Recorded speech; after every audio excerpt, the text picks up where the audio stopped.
Nothing that we do, somebody else doesn't already do. It's just that they haven't put it together the way that we have. You have Habitat for Humanity. Everybody knows what Habitat for Humanity does. You have the Red Cross and you have relief organizations that go in after the storms and they help clean up. You have FEMA and people that can help rebuild communities.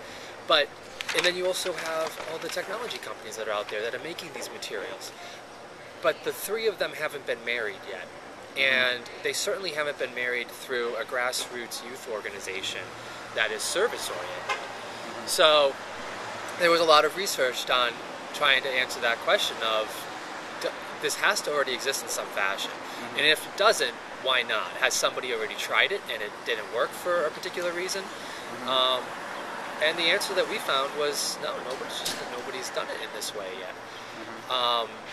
One of the biggest reasons has to do with the materials themselves. They're new and they're not integrated into the economy yet. They're not integrated into the construction sector yet. So either you have contractors who can build brilliant projects, but they're not used to working with these materials for the last 30, 40 years, so they don't get implemented, or they are a little bit more expensive at the start, so homeowners don't want to put up the extra 5 or 10 grand when they're already building a $200,000, $300,000 project.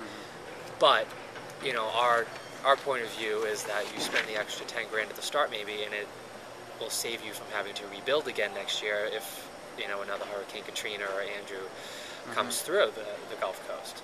So, but no, there's nobody that's doing it in this capacity. I'm sure that there are some people out there, and I've read through the news stories of angel investor types who have gone and tried to implement some of these materials in individual projects. But as a cultural change in the way that we build and the way that we rebuild, no, there isn't anybody doing this yet.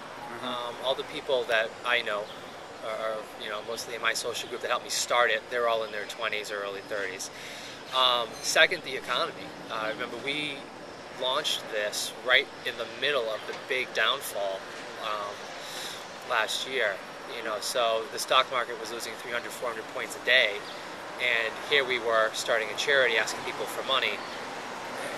A lot of the older people that usually supply charities with money through their investments were in no position to even look at us. But there was just a lot of energy up in LA where we started it. People were looking for something to do, especially after the election. We basically grabbed on to the coattails of the energy that was left over after the election last year, where there was this huge energized youth movement for years with the Obama campaign. And then all of a sudden the election was over, and some of them were still working within the campaign or within the Democratic structure, but a lot of them had nowhere to go. They had nothing to do. They had nothing to focus their energy on. So we came around and said, okay, well, he talked about doing service, and he talked about building organizations and building communities.